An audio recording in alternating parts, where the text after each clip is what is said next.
Today on Nova Legends podcast, I have heritage coach Tayler Cook, whose Pride, Lady Pride, I guess, are in the state final this week against Salem. Coach, congratulations. Nice to meet you. Thanks for doing this. Yeah, thank you for having me. I'm excited. Well, of course, you're the only one. I didn't talk to the Riverside coach and you. I've talked to almost everyone else in the area that was in the state tournament. I actually talked to Ben, Coach Ben, as well. Yeah. So very excited to get to know you. I've admired you. Like I saw you play at George Mason, so I've admired you from afar. So Oh, okay. yeah, you were a good player. Thank you. Yeah. So let me give your background for people. You were at Tuscarora and you had great success. You got to the state quarters and state semis, and now you joined Heritage, also Leesburg this year. You went to You went to high school in Spotswood, which is near Harrisonburg. I think Penlaird, Yeah. Virginia. I've actually been there. I used to referee there. Okay. Where you were regional player of the year there, obviously district player of the year. Played at George Mason, as I mentioned. You started 88 games for George Mason. That's a lot of games. You're amongst the career leaders in assists and rebounds. You're kind of a tall guard forward, a 5'11". Yeah. Yeah, kind of long for that position. Um, and then you're a special education teacher here in Loudoun County. And I mentioned that you were a Tusky. Yeah. So did I get most of that right, Coach? Yeah. Yep. I think most of my coaching stuff started with Tuscarora. My first year was the COVID year there. So we made it to the regional finals, but they only took one team that year because COVID was they only took one. Um, and then we were regional semis my last 2 years there. Um, so yeah, that was kind of my coaching career start. And then I came over to Heritage, which has been fun. But my playing career was all accurate. We won 2 state titles at Spotswood. Yeah, so we won back to back in 2013 and 2014. Um, and then 2014, I was state player of the year. So that's last year. Hmm. Yeah, that's pretty good record, Coach. But what is it? Okay, so Spotswood boys are very much alive this year in the boys, and the girls unfortunately lost in the semis. What is it about Spotswood? They always seem very good in basketball. Yeah, my dad is the coach at Spotswood on the girls' side. Okay. So he's been there for their first state titles in 2005. He has 6 state titles right now. Wow. Yeah, it's just, I think it's a small town, honestly. Like it's a small town. I tell the girls up here all the time that we went to one elementary school, one middle school, one high school. And then there they've done a really nice job of creating a culture that people want to be a part of. So he does, and the boys, they do Saturday morning clinics every Saturday. And so little kids come, it starts at age 5. So they have 5-year-olds, and it's like almost 150 kids a weekend that come every Saturday. And the girls and boys team in practices early and help those kids. And then it's really fun to watch as they get older and then play for the program. And you see it translate. And I think that just starting at a young age really, it brings excitement for the future of what they're supposed to do, and it makes it fun. They have pictures of me signing balls from the 2005 state team when I was at the clinics. And then after I graduated, the next group that won, they had a picture of me signing their ball at the clinic. So it's just like a tradition. I have a girl that plays AAU with me now that's about to enter Spotswood, and their family just posted a picture of her at the state championship game holding a sign for the team. So I think it's just the area does a really nice job of just creating excitement about the schools there, and people want to play and they want to continue the tradition, and it works. Yeah. Would you ever want to live there as an adult, or do you like it better up here? I don't know. I like both. I feel like I'm very settled here. But whenever I go home, I'm always like, this is fun. I miss the slow pace and the people there. That's what my dad would love if I would come back and take over when he retires, but Oh, not, I think I'm here for a while. yeah. I have a sophomore at JMU. You should have told me they party so much there. I didn't realize. Oh, I had no idea. Well, you should have told I me, Coach. listen, I not JMU is not my thing. Uh, okay. Well, my guess is you probably played with the boys a lot growing up. Yeah, we played with the boys and then we always tried to have like bigger, taller, stronger kids come play. I would Eastern Mennonites also right down the road. Mhm. They were D3 and JMU. So whenever there wasn't like coaches in, because obviously if coaches were in there, you couldn't be in there because that would be recruiting. But if the girls were just playing pickup on their own, I would try to go play in some of those games and just get play against bigger, stronger kids. Yeah. What are some of the pluses and minuses of playing for your own father, playing for your father?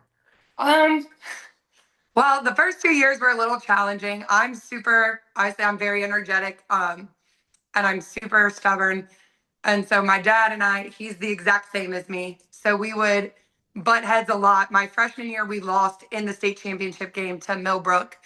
Um, and that was really our first like big challenge because I was really upset with myself and then he was really upset and I didn't even ride the bus home. And then after that, I couldn't. My mom was like, "You're just get in the car." Um, and after that, we put in a 24-hour rule for me and him. So we just wouldn't talk about the game, win or lose, until the next day. And That's he would like for always come travel home. parents. That's the rule you Yeah, have for. Yeah. I know. I'm like, that's my rule for parents now. My dad was like, just don't talk, like, because we just would not agree after games. Um, and so he would watch film and he'd be like, you can sit here as long as you don't speak. And I'm like, okay, I'll sit and not speak and I'll just watch film. Yeah. But after that, it was pretty easy going the last 2 years. Yeah. What did you learn from him as a coach that you use today? I feel like the biggest thing I've learned is his preparation. I mean, he prepares for games like no coach I've ever seen before. And I emulate that. And all the time up here now, that's probably the number one thing I get from coaches is just you scout so well and you know our offenses forward and backwards. And that's something I learned from him that if you watch enough film and you take enough notes, for the most part, you can pick up on what other teams are going to do. And then it's just creating a plan that works for your team to stop it. Yeah. Is that a delicate balance? Is scouting the other team, but yet playing Heritage Pride basketball? Is it a delicate balance? Um, yeah, I would say we don't really run into too much trouble with it. I think it's more so, especially with the transition to Heritage, it was just getting them to buy into, all right, I did the scout, I've prepared, here's what they're going to do, and here's how we're going to stop it. And obviously, we like to play fast, we like to trap, we like to get up and down, and we don't like to stray away from that too much. So it's more so finding ways that we can still be ourselves and limit their possession. Hampton was really the first team that we couldn't be ourselves and win that game. And Because my they're girls, fast. Because they're fast. Or what? Why? yeah, they were super fast. They were super fast and they were big inside. Um, so they were super small guards. And then they have a post that's going D1. She's kind of a stretch four. And then they had a sophomore post who I am sure will be going D1 eventually. She's also phenomenal. And so those two really needed a lot of our attention and we cannot match size. That's one thing we don't have is we're just not our tallest players a little bit shorter than me. And so when you're going against a true 6'1", 6'2" post, sometimes that man doesn't work. But I felt like the girls were able in a 2-day scout to quickly pick up a whole new defense that we hadn't run all year. Um, and I thought they executed it super well and they trusted all of us to just follow through with what we were saying, even though it was different. And then whenever they subbed, we tried to get into our 1-3-1, which allows us to trap and move some. So we tried to get a little bit of ourselves in there, but we didn't press at all. And we just had to be okay with that. That's all we had to do to win. Yeah. Well, amazing job. 11-point win against a tough team. Division one player coach. It's an amazing job you did. So, how did you enjoy coming to the suburbs? You growing up in the country and near Harrisonburg, and all of a sudden you're in Fairfax County, this mega suburb. Did you enjoy George Mason? I actually did a lot. I loved the coaching staff when I was there, and I felt like we were a family, and so I had a family kind of built in. The only thing I really struggled with, and this is very random, but in Harrisonburg, there would be food open, like past 10 p.m. And then I came here and I swear every restaurant, like fast food restaurants included, were closed by 10. Yeah. And I was like, this makes no sense. It's a bigger city, like things are supposed to be open. Um, You guys like to eat down there. That's what it is. yes, yeah, we are constantly eating. And I was like, this makes no sense. I can't get food unless I get it before 10 p.m. So Yeah. it was very random, but that was like one of my biggest, and a few of my teammates from Takeover went to Mason with me too, and they were from Baltimore, so they said the same thing. Like they were just like, we can't eat. And I was like, Yeah. yes, I get it. Yeah. Was it how was the adjustment to Division I college ball? Was it a smooth adjustment or did you have to really work at it? I would say my transition was pretty smooth overall. I think time management is kind of the biggest transition. You're just busy all day. Um, you're getting up in the mornings, you're doing weights, you're going right from there to class, you're going from class to practice. We have mandatory study hall hours, so you have to fit in 8 hours of that a week until you prove that you can lower it. So I feel like it's more so just figuring out how to like fit all of that in without being stressed. I think you have more than enough supports at that level that they really make sure that your transition is as smooth as possible. Yeah. Remind us who you played for, Mason, and what did you learn from that coach? I played for Nyla Millison. I feel like from her, I felt like she was really good at connecting with people. And so I feel like with Nyla, Coach M, we were able to, like, I still talk to her. We're still, like, I still communicate with her, even though we're not in the same vicinity anymore. She comments on my posts, like, she's super encouraging. And so I feel like she was a coach that really put the person before basketball, even though you were there to do basketball. And so I felt like she taught a balance. I'm a kid that before that I was like basketball, basketball, basketball nonstop. And I remember times that she was just like, I think you need a break and I'm requiring that you take a break. So I feel like she really taught me how to just see what everybody is going through and make those personal connections, because truly, if you're not connecting with them on a personal level, you aren't going to get the best out of them on the court either. Yeah. So, when did you learn, Coach, that you may want to be a coach yourself? Did you always know that, or did you begin to think in college, I want to do this?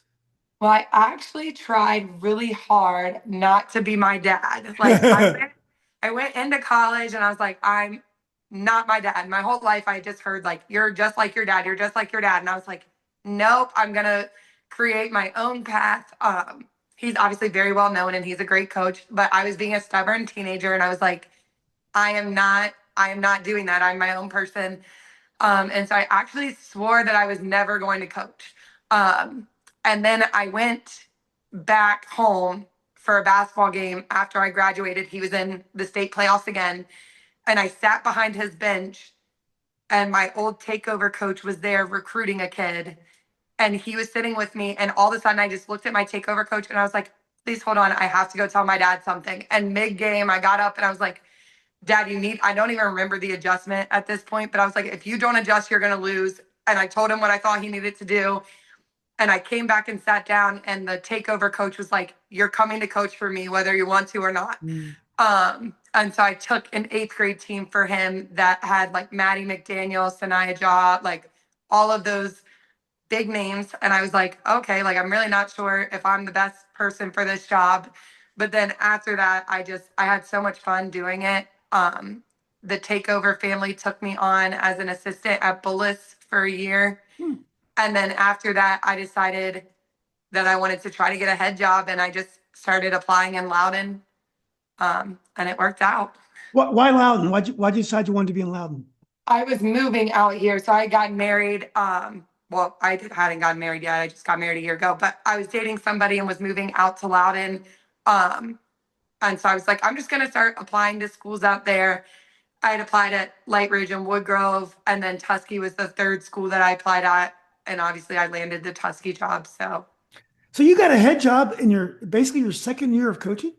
yeah, Wow, that's incredible. That's incredible. Coach Ben, who I interviewed, he said you're just an amazing coach. And it's obvious you've been around the game all your life because your father. Also, you played at a high level, and also you're very smart. But that seems like to become a great coach so young, it seems like that's really quick. When you took the job at Tusky, did you know what type of head coach you wanted to be since that was your first time being a head coach? I would say I had a little bit of experience from the takeover head job. Like Mhm. I just knew what I didn't want and what I did. And so when I came into Tusky, they always joke that I was like a super hard coach that first year. And they were like, we didn't really like you till the second year. And I was like, that's fine. I wasn't there for you to like me. But I try to instill a culture that like eventually you're going to be an adult. Like we show up on time. If we're doing a scout, you read it. So we do pop quizzes on scouts. I try to just teach them that if we as a staff are investing this much time into what you're doing, you should also feel very invested in that. And I think it just creates a team culture of like, we are all invested and we're all in this together. And I think that's what I wanted to bring, like Spotswood and the Southern schools. You said you ref out there. Mhm. I feel like the community is so tight knit and like my whole team, we loved each other. We loved high school basketball. And so I feel like I didn't really know what direction I wanted to go in with like X's and O's, but I knew that I wanted the kids to love basketball as much as I did and enjoy their high school experience as much as everybody that's gone through Spotswood has. Yeah. Well, are the kids at Tuscarora similar to the kids at Heritage? Are they the same kids, or do you feel the kids are different at the schools? I think they're the same. They're pretty similar. I think Tuscarora, the only difference I would say with Tusky is Tusky was good before I got there. Like they had the Middleton sisters, and like a couple. Alexis Campbell was there as a coach. She did a great job, and so they had some success with winning. And so I feel like when I got there, those girls had seen what it looks like to win, and so they kind of already had that expectation of we'll do whatever it takes to do that again. And I think the Heritage girls, that was the biggest learning curve, was just learning how to win and like what that looks like and how it looks different without feeling the pressure of I'm expected to win. Yeah, it's pretty amazing. You took a 500 team and you got them in the state final.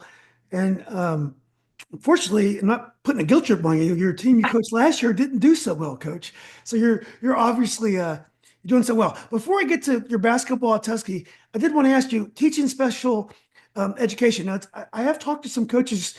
David Houston at West Potomac is a special education teacher, great coach. There are some special education teachers, but I would think that would be a very tough subject because it would be very intense. And I would think, being a PE teacher would be a little more time for film and other things you want to do. Like the football coaches tell me, like they can't, like the old days, it'd be math teachers, it'd be history teachers, but now it's really hard to watch all the film you need to watch and have a real substantive type of area. What about special education? Does it work well with coaching? Um, I mean, probably no. Like it's a challenge. My students, I teach in a self-contained room, so my students pretty much need me hands-on all day. Um, and if you're not hands-on, then they're gonna find a way to make sure that you are. They're very much like, oh, you haven't given me attention in a few minutes.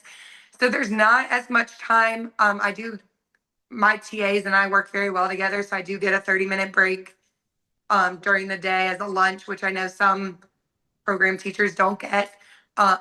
So I'm fortunate that I do get that 30-minute break. And then I'm fortunate that at home, if I need time to watch film, my partner is super supportive and lets me just put on the TV and will offer to help me with scouts or do whatever it takes to get it done. So None of this film again. yes, yeah, none of that. Oh, Thankfully. good. Yeah. Well, look, Coach.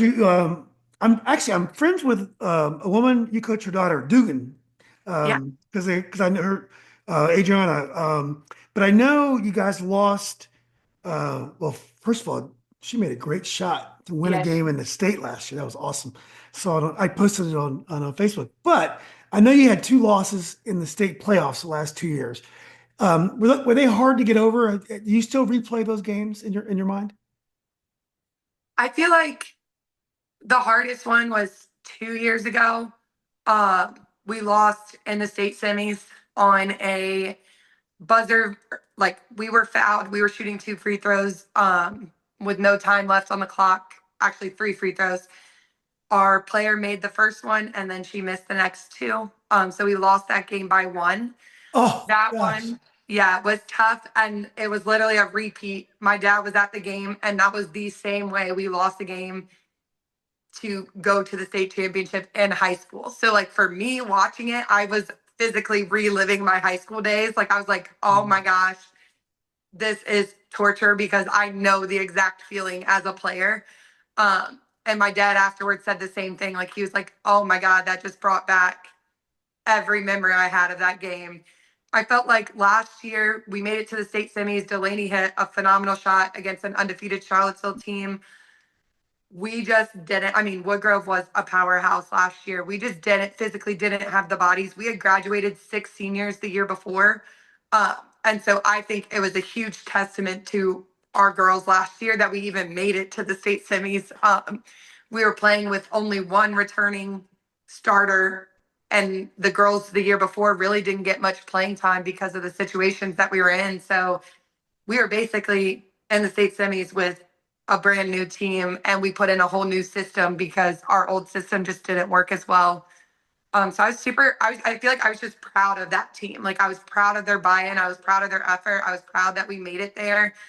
It would have been awesome to upset Woodgrove, but they were so talented and they deserved the state title that they got. So Sadie Shores and company. They had a really yeah. incredible team last year. Talk about the what had to be a tough decision to leave and go to nearby Heritage. It's only probably 5 miles away. It must have been a tough decision. Yes, it was so tough.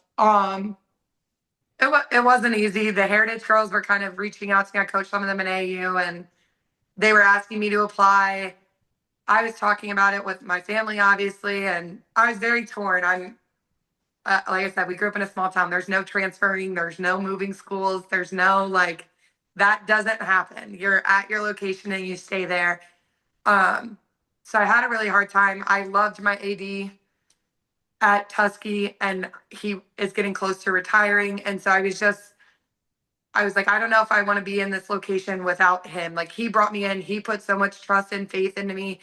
He lets me coach the way that I want to coach. And so Tony is phenomenal to work under. I think anybody who's worked under him has said the same things. And so I really just felt like it was, if he was leaving, I needed to find a place that would work and I would still be allowed to do those same things. And then pretty much every girl's job in Loudoun County opened last year. Yeah. And that kind of solidified that I was going somewhere because I was like, now, even if I stayed, these jobs probably aren't opening again for a while. So I felt like it was kind of now or never. Um, and then I live off of Evergreen, so it takes me like 10 minutes to get to basketball now versus like 25, 30. So saved a little time. Well, that's important when you spend as much time, with the Yeah. kids. It's nice to be able to save time. Now, you've only been coaching. What this is your fourth or fifth year? Fifth. Fifth. Have you grown a lot as a coach? I mean, you had success pretty quickly. Have you learned so much? And are you a different coach in this 4.5, 5 years? I think so. I think I'm calmer a little bit. People probably would disagree if they watch me, but I am a little calmer than my first year. I think I also have learned, like, I think the biggest thing I've learned is working with multi-sport athletes. I feel like my first year I had some trouble just being like, how do we make sure that that effort is given to both teams? And I feel like I have a good system with that now that works. And I feel like my basketball team doesn't feel unsupported. And I feel like those girls don't feel like they have to pick one or the other. So that's probably the way that I've grown the most while being up here, and then just calming, chilling out a little. It comes with age, I think.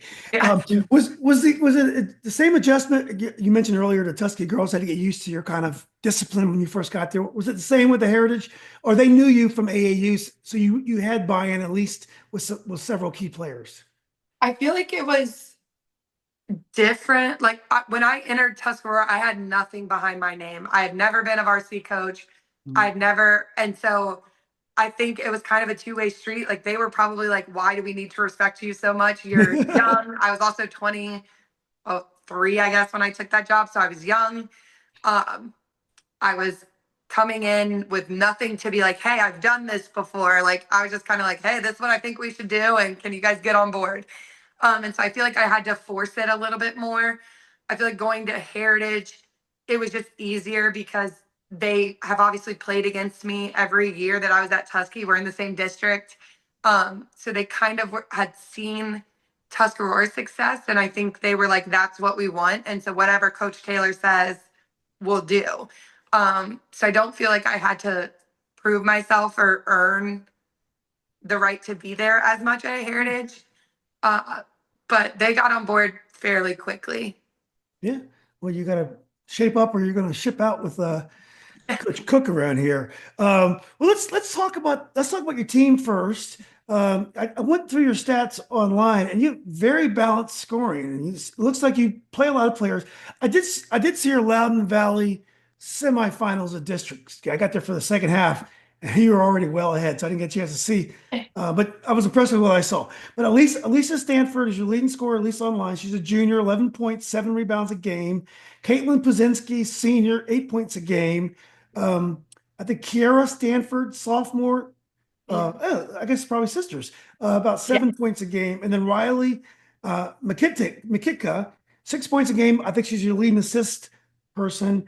Those are your top statistics person, but very balanced team. Yep. Yeah, for sure. This is definitely the most well balanced but high scoring team that I've coached. Like and I think that's part of the reason that we are where we are. Mhm. Because teams have tried triangle and two on us. They've tried box and one. They've tried any zone that you can throw at us has been thrown at us. We got a diamond in one. We've gotten some very interesting zone looks, and I feel like just the sheer amount of points that can be put up from any one of our players makes those junk defenses really hard to run. And that's a credit to those girls. And it's kind of what we've been preaching all finals is we don't know what each team is going to take away each night. It could be Alyssa, it could be Kira, it could be Caitlin. Um, Interesting enough, sometimes it's Rachel, and it just kind of depends on who played well the game before. And they adjust, and I'm like, okay, well, it's somebody else's turn to step up. Like that's okay. Take away that person and somebody else can still score. Um, it was the first round of regionals. We actually had Julia Armentrout, who comes off our bench, hit 6 threes that night, What? and was our leading scorer. So it's truly, we've just been saying it could be your moment at any given moment. Like take advantage of it, take advantage of that time. And I feel like they've done a really nice job of whoever's night it is, they take advantage. And then some of those leading scorers have been just consistent night in and night out, and they just find a way to get it done. Yeah. Do you always play a lot of players, coach, or is it only because you have a balanced talent? Is it dependent on talent, or is that your philosophy? I would say I try to play a lot of players mostly. Obviously, close games is different. You're playing a rotation that you feel like you should play. But my general rule of thumb is if we're up 15, I start to sub. We don't press, we start to sub. Um, that's just what my dad always did in Harrisonburg. And so that is something that I've kind of taken with me. And I think that creates really good basketball teams down the line because those kids are getting big minutes and crucial minutes at the varsity level. Whereas in some situations they wouldn't get that. So we try. This is by far the deepest team I've had in terms of scoring and their ability to guard. So Yeah. it's a little different this year, but we do try to get everybody in. I love your philosophy. There are some games you can't do that, but like I watched the Duke team and this Cooper Flag guy, they're up 40 points. He'll be in the game with 2 minutes to go. I'm just like, Yeah. what's the point, coach? And plus, your dad said it, and we all know you're just like your dad. So if he did it, you have to believe it as well. So look, your first game, you played Hanley and you lost. And Hanley's a good team. They got to the either state quarters, they got far. Was it disappointing to come over and lose your first game? I don't think it was disappointing. I mean, Hanley is so talented. Mhm. Reagan is so talented. I knew that. I think it was actually the perfect first game. Like, I think if you could look back, if I could look back on this season, and I'm sure if my girls look back on this season, there was no better way to start the year than with that loss, which probably seems counterproductive, but I feel like the loss just solidified all the points that we were trying to make as a coaching staff of what it takes to be great. I felt like I put pressure on them, but I don't really feel like it was pressure. It's just the truth. Like, we were just saying, this is a very good basketball team, but you can beat them if you do XYZ. And I feel like we were very panicked that game. That's something that we talk about frequently. It's just like, we will never play that rush or panicked ever again, no matter what the situation is. And then before the game, they got a pop quiz on the scout, and we failed our scout miserably. Like, every single person failed it. And so I feel like that was another lesson right off the bat of, all right, look what happens. You played a good team. You didn't know your scout. They beat you by 3 points. You probably could have won had we just looked at what we were supposed to look at.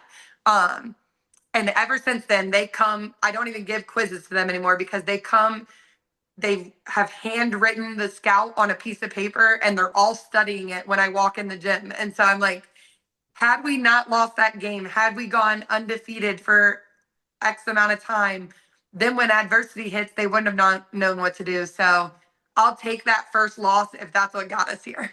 Yeah. Coach, I've interviewed hundreds of coaches, soccer, basketball, football, everything. You're the first person to ever mention a pop quiz. I love it. Yeah. It's great for this generation of kids because we're too nice to them anyway. I love it. Yeah, they Yeah. need to know it. I tell them, if I'm doing the work, you guys better at least look at it. All you have to, Uh, it's not a lot, just look at it. I'm on board, coach. You got me. So let's go to the Stab loss. So Stab was great. St. Anne's Belfield. And you know that it's a high level private school program every year in and year out.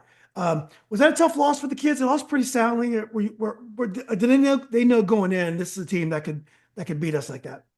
I actually think that game was probably the most frustrating all year.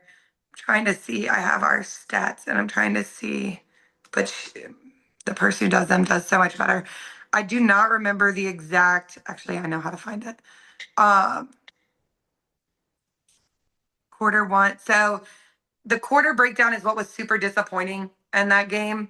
Um, we were within, so it was 5-10 at the end of the first. They were winning at halftime. It was 15 or 22-15. So we were down 5. And then at the end of the third quarter, we were down 7. And then they had a 27-point fourth quarter. And it was, I think, for my girls, it was another big wake up call. And it was probably the most disappointed I had been all season, because they played so well for so long. And then we started the fourth quarter, and Stab has a phenomenal post player. She's also a sophomore. She opened up the quarter with 4 back-to-back offensive rebounds that led to an and one. Then we turned it over off of an inbounds play, and I think they hit a 3. And then my girls just shut down. And so I felt like that was the first time we had really been like punched in the mouth to start a quarter, and we just kind of gave up. And I'm a person that relies on, my girls know we talk about the 3 E's all the time, no matter what program I'm with: energy, effort, enthusiasm. Like, those are always within your control. And that game, they just were flat. Like, they had none of it in the fourth quarter. And so I was pretty disappointed in that. And then we bring it up frequently, actually. Like, we're like, that will never happen again. Yeah. The girls bring it up. And so we just kind of always say, like, it's a game of runs, but handle those runs better than we did Yeah. against St. Anne's. So it was disappointing because the score is not reflective at all of how well we played that game until the fourth quarter. And so I tell them, I'm like, that's the most disappointing part. You played so well, and nobody will ever know that, because they're going to see the final score was, for whatever it was, a 30-point loss. And I was like, and that's because we gave up. Yeah. Um, Yeah. But that was probably more disappointing than the Hanley loss. Yeah, that reminds me, my wife, who you met today, when I Yeah. make mistakes, she'll hit me with that mistake over and over again. So that's that really speaks to me. So, well, your other loss this year, and then we'll get to the good news because you're on like a 17 game winning streak. Amazing, coach. But you lost to Woodgrove, but I think you split with Woodgrove. So talk Yeah. about the Woodgrove rivalry because there was a state quarter game that if you didn't beat Woodgrove, you were going to go home for the season. So talk about the Woodgrove matchup this season. So, I mean, the first one, we killed ourselves, honestly. They played a zone, which was a good look. And it was early in the season. We actually hadn't seen much zone. Pretty much every team had played us in a man up until then. Uh, and they went into the zone, and we decided that we were going to shoot ourselves out of the zone. And they just kept shooting it. And I was like, wait, whoa, we ended up being 6 for 29 from three that game, but we were 13 for 51 overall. So we held them to 41 points, which I felt like was great for that Woodgrove team. They score such a high volume, Yeah. but we had to score. We had to learn how to punch gaps against the zone, and if your shot isn't falling, score in a different way. Um, and we kind of made that our mission, was that if we see a zone, it's not gonna slow us down. Yeah. So what happened in the state quarterfinal game? A lot of pressure coming in. They eliminated you last year. Um, how did that game go? What was your preparation for that game? It went pretty much the same. We practiced against the zone quite a bit. We adjusted our defense some too. We just went a full deny on their two best players, and tried to limit their touches and take them out of what they do. And that seemed to work for us in that second game. I thought we scored the ball really well. We didn't let the zone affect us. Um, and then we did a nice job of limiting what their best players do and making them have to do something else. So that was our plan going in. It was just score against the zone because you didn't do that last time. And we had to do a better job of limiting Val Blankenship and May Marsh was our goals. Yeah. But what I heard, you guys were amazing that night. Talked to a parent on the other side. So let's go to the Charlottesville game. Now, I know one of the coaches on that staff, Tabor Martin, and Charlottesville every year they're good. They had a nice record this year. You guys absolutely destroyed them. It had to be one of your best efforts of the year. Oh yeah. Charlottesville's awesome. I also love their coach. Like he's known my dad forever. He's known me forever. So it's always fun to match up against him. And I felt like that game, it was very similar. They have a really talented point guard. We tried to just not let her catch it. We're like, it's easier to stop her if she just doesn't ever have the ball. And then all of our girls played so well that night. I don't remember exactly what we shot. I have it, but we shot a actually I don't that's the one game I don't have because I forgot my iPad, so I was panicking about that because I'm superstitious, but we used a different one. But I think we shot something like 65% from the floor on the day. Mm. So it was truly something to watch. The first half mostly, I mean, even as a coach, I was like, oh my god, like we were moving the ball so well. um Everybody was hitting open shots. That was a game that I think we ended and it was like 15, 14, 11, 11, 9. And you're going to win games by a large amount when you have that many players scoring. So, You still with me? yeah, sorry. Okay. Yeah, sorry for that. Yeah. So, well, great. Well, that's a huge win. Congratulations. We talked a little bit about the Hampton game before. When you think about it now as a coach, you're in the state final. At this young stage in your career, and maybe you don't get this philosophical. You just take it one game at a time. But what would winning the state title mean to you? Um, I think it would just be cool to do it as a coach. Uh, I think most of the time, honestly, and I'm sure maybe some coaches are like, I really want this for my resume or whatever. I want it for the girls. Like, I feel like because I lived it and I won two state titles on that court. They were joking today, and both of my state titles came in this week. One was March 9th. So all the posts were coming up today of people Yeah. tagging us in posts on the 10th. And then the second one was on March 13th. So I was like, it's the same week, it's the same setup, which is kind of crazy. Um, but I think I just really want them to experience what that's like. It's a once in a lifetime thing for most people. obviously you have some of the powerhouses like Princess Anne that get to do it frequently, but I think as a player, there's just nothing better. And I think as a coach, I want nothing more than to give that to my players. Like, I want to do everything that I can so that when that horn sounds, they get to experience what that's like. Yeah. And describe Salem as a team. This is Salem at near Roanoke. This is not Salem. Yeah. Yeah, just describe them as a team.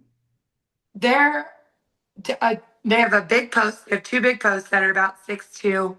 They have Wow. a very talented point guard. She's been phenomenal for them all year. And then they have another long guard that's also super talented at knocking down shots. They run a lot of motions, like screening action. And I feel like they're similar in the sense that they have different scoring weapons. Like their post can score 20. And then, like I know against Woodgrove, I think their post had 20. And then the next night against Manor, it was the guard that had 20. And so I think they're another team that have multiple people that can score and put up high numbers. And so I think it's like we're gonna have to guard. You have to guard. You have to find a way to stop their big inside, and you have to guard their wings. And Yeah. we'll figure that out this week. Yeah, you will. Well, coach, is it going to be a day trip? You're not staying the night, are you, down there? No, we're gonna leave Friday. Oh, it's a Friday game. Yep, Friday game. Okay. Well, great. Well, awesome. Well, last question, coach. This has been great. So nice to meet you. We live out here in Lansdowne now.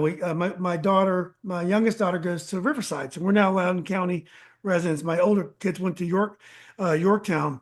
You know, you're a young coach. You've had great success already. Obviously, this is what you're meant to do. You know, along with teaching. Do you see yourself coaching college or at the next level at some point? I'm sorry. Go ahead. I said, "Oh gosh, I don't know." Um, it's I don't know. I think if the right opportunity presented itself, I probably would just to give it a try to say that I gave it a try. Um, I didn't right out of high school, and now I just kind of feel like I really like the high school realm of things. It's a different experience. I mean, college is obviously a full-time job at that point, and your job is to win, and you're still getting to make connections, and we're having to recruit a lot harder, and you're doing all those things. And I kind of like just this is who's zone to me. This is who I get. Let's find a way to win with these kids. I think that there's something special to be said about that. There's something special to be like, this is, we didn't recruit this. We didn't go out and get this. Like, this is what was given to us. And we want them to represent Heritage in the best way possible. Yeah. Sounds like your kids recruited you, coach. So yeah. Well, anyway, look, thanks for doing this. I know it's a busy week. I just want to wish you the best of luck. Bring the title home to Leesburg. And yeah, I caught one of your games this year, but hopefully I'll catch more, and it's a chance I'll be able to make it down to the game. But I just wish you the best of luck, and you just enjoy this time with your players. You guys really deserve it. Awesome. Thank you so much for having me. No, it's great. Nice talking to you, coach. See ya. All Thank right. you. Yeah, you're welcome.